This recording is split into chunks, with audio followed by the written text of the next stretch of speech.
മുണ്ട് എന്നത് മലയാളിയുടെ പ്രിയപ്പെട്ട വേഷങ്ങളിലൊന്നാണ്. മറ്റു ദേശക്കാരെ സംബന്ധിച്ചിടത്തോളം അത്രയും നീളമുള്ള ഒരു തുണി മലയാളി എങ്ങനെയാണ് അവന്റെ വയറ്റത്ത് ഒരു പിന്ന് പോലും ഉപയോഗിക്കാതെ അഴിഞ്ഞു പോകാതെ ചുറ്റിക്കെട്ടുന്നത് ഒരു അത്ഭുതവുമാണ്. എന്നാൽ ഇന്നത്തെ തലമുറ മുണ്ടിൽ നിന്നും ഏറെ അകന്നിട്ടുണ്ടെങ്കിലും മുണ്ട് എന്നത് മലയാളിയെ സംബന്ധിച്ചിടത്തോളം ഒരു ഗൃഹാതുരത്വമുണർത്തുന്ന ഒരു വസ്ത്രമാണ്. അതുകൊണ്ട് തന്നെ അവന്റെ ആഘോഷങ്ങളിലും വിവാഹങ്ങളിലും സന്തോഷ മുഹൂർത്തങ്ങളിലുമെല്ലാം തന്നെ മലയാളി അവന്റെ പ്രിയപ്പെട്ട വസ്ത്രമായി മുണ്ട് തന്നെയാണ് ഉപയോഗിക്കുന്നത്. അങ്ങനെ മലയാളി ജീവിതത്തിന്റെ ഒരു ഗൃഹാതുരത്വത്തിന്റെ ഭാഗമായി മാറിക്കൊണ്ടിരിക്കുന്ന മുണ്ടിനെ ഏറ്റവും സമർത്ഥമായി സിനിമയിൽ ഉപയോഗിച്ചിരിക്കുന്നത് മോഹൻലാലാണ്. മുണ്ട് ഉടുക്കുന്നതിലൂടെയും മടക്കി കുത്തുന്നതിലൂടെയും അഴിച്ചിടുന്നതിലൂടെയും എല്ലാം തന്നെ തൻ്റെ പ്രേക്ഷകരുമായി ഒരു വൈകാരികമായ കണക്ടിവിറ്റി ഉണ്ടാക്കുന്നതിൽ മോഹൻലാലിൻ്റെ മുണ്ടുടുത്ത കഥാപാത്രങ്ങൾക്ക് കഴിഞ്ഞിട്ടുമുണ്ട്.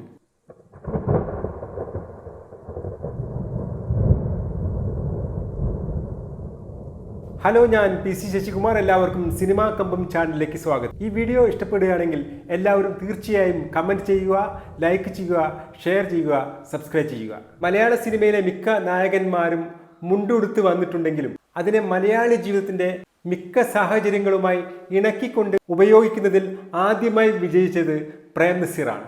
ഏത് വേഷവും ചേരുന്ന ആകർഷകമായ മുഖഘടനയുള്ള പ്രേം നസീറിനെ സംബന്ധിച്ചിടത്തോളം മുണ്ട് എന്നത് മറ്റു വേഷങ്ങളെ പോലെ തന്നെ പ്രേം നസീറിനെ തൻ്റെ കഥാപാത്രത്തിന് എളുപ്പത്തിൽ അനുയോജ്യമാക്കിയിരുന്നു. എന്നാൽ മുണ്ടിനെ തൻ്റെ കഥാപാത്രത്തിൻ്റെ സ്വഭാവവിശേഷങ്ങൾക്കും മാനസിക വ്യാപാരത്തിനും അനുയോജ്യമായ രീതിയിൽ ഉപയോഗപ്പെടുത്തുന്നതിൽ വിജയിച്ചത് മോഹൻലാൽ മാത്രമാണ്. മോഹൻലാലിനെ ആദ്യമായി ഒരു അയൽപക്കത്തെ പയ്യൻ ഇമേജിലേക്ക് നയിക്കുന്നതിൽ മുണ്ട് ഒരു പ്രധാന ഘടകം തന്നെയായിരുന്നു. Nadodikkattu, Gandhinagar second street, TP Balagopalan MA, മിഥുനം, എയ് ഓട്ടോ, കിരീടം, വിസ, ആട്ടക്കലാശം, ഉണരൂ, തൂവാനത്തുമ്പികൾ, ഉത്സവ പിറ്റേന്ന് തുടങ്ങി അസംഖ്യം സിനിമകളിലൂടെ അദ്ദേഹം ആദ്യകാലത്ത് ഉണ്ടാക്കിയെടുത്ത അയൽപക്കത്തെ പയ്യൻ ഇമേജിനെ പ്രേക്ഷകരുടെ മനസ്സിൽ മായാതെ നിൽക്കുന്നത് മുണ്ടുടുത്ത മോഹൻലാലിന്റെ രൂപത്തിലാണ്.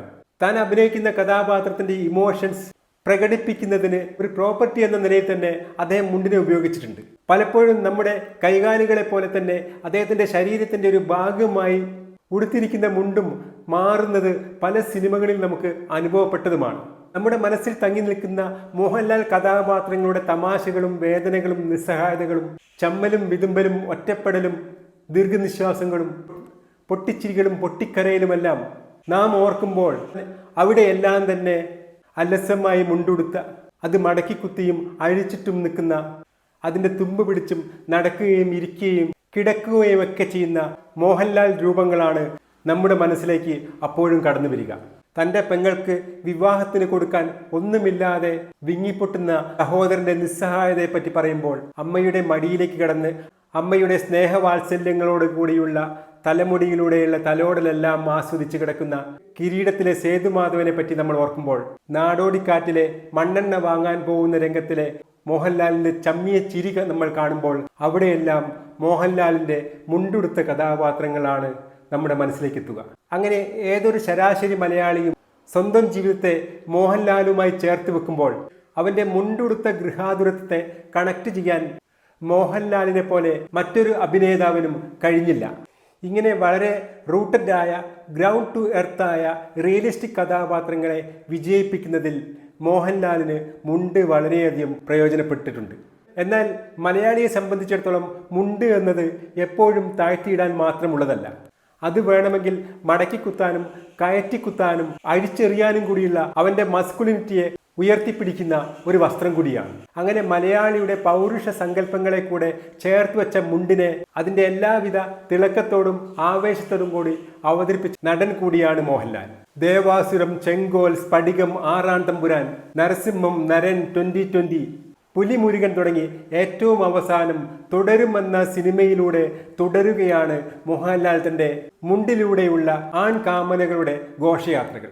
ദേവാസുരം എന്ന സിനിമയിലൂടെ കസവ് കരയുള്ള മുണ്ടിന്റെ അറ്റം പിൻകാലുകൊണ്ട് തട്ടി മുകളിലോട്ടുയർത്തി ഇരു കൈകൾ കൊണ്ടും കുറുക്കിക്കെട്ടുന്ന മോഹൻലാലിന്റെ രീതി പിന്നീട് പല സിനിമകളിലും പല പ്രാവശ്യം ആവർത്തിപ്പിക്കപ്പെട്ടെങ്കിലും അതൊന്നും തന്നെ പ്രേക്ഷകരെ സംബന്ധിച്ചിടത്തോളം ആവർത്തന വിരസതയില്ലാതെ അവർ ഒരുപാട് ആസ്വദിച്ചതാണ്. മുണ്ടിനെ എങ്ങനെ ഒരു സിനിമയുടെ മികച്ച മാസ് ആക്ഷൻ ഘടകമാക്കി മാറ്റാമെന്ന് ദേവാസുരത്തിലൂടെയാണ് മോഹൻലാൽ തെളിയിച്ചത്. പിന്നീട് സ്ഫടികത്തിലെത്തുന്നതോടുകൂടി മുണ്ടിനെ ഒരു ആയുധമാക്കി മുണ്ട് പറിച്ച അടിയിലേക്കെല്ലാം എത്തുമ്പോൾ അത് പ്രേക്ഷകരിലുണ്ടാക്കുന്ന ആവേശം ഇന്നും നിലനിൽക്കുന്നു എന്നത് ഒരു അത്ഭുതം തന്നെയാണ്. മോഹൻലാലിന്റെ ആ പ്രകടനം എത്രമാത്രം സ്റ്റൈലിഷും ടൈമിംഗ് കലർന്നതാണെന്ന് നമ്മൾ അത്ഭുതപ്പെട്ടു പോകും. അങ്ങനെ മീശ പിരിച്ചും മുണ്ട് കയറ്റിക്കുത്തിയും എത്രയെത്ര മോഹൻലാൽ കഥാപാത്രങ്ങളാണ് ഇവിടെ പ്രേക്ഷകരെ കീഴടക്കി മുന്നോട്ട് പോയിട്ടുള്ളത്.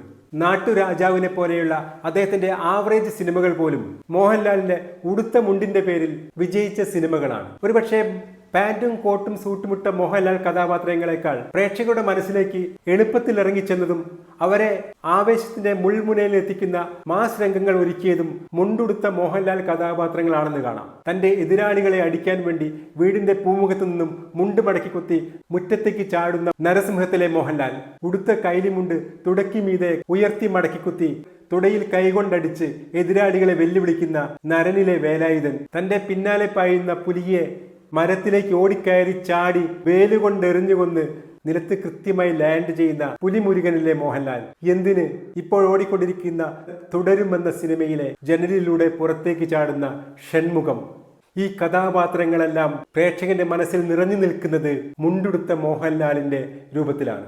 ഇങ്ങനെ മറ്റൊരു അഭിനേതാവിനും സാധ്യമാകാത്ത രീതിയിൽ മുണ്ട് എന്ന മലയാളിയുടെ വസ്ത്രത്തെയും അതിന്റെ വൈകാരികമായ ഗൃഹാതുരത്വത്തെയും ഇത്രയേറെ കൃത്യമായി ഉപയോഗിക്കാൻ കഴിയുന്ന മറ്റൊരു നടനെയും നമുക്ക് കാണാൻ കഴിയില്ല.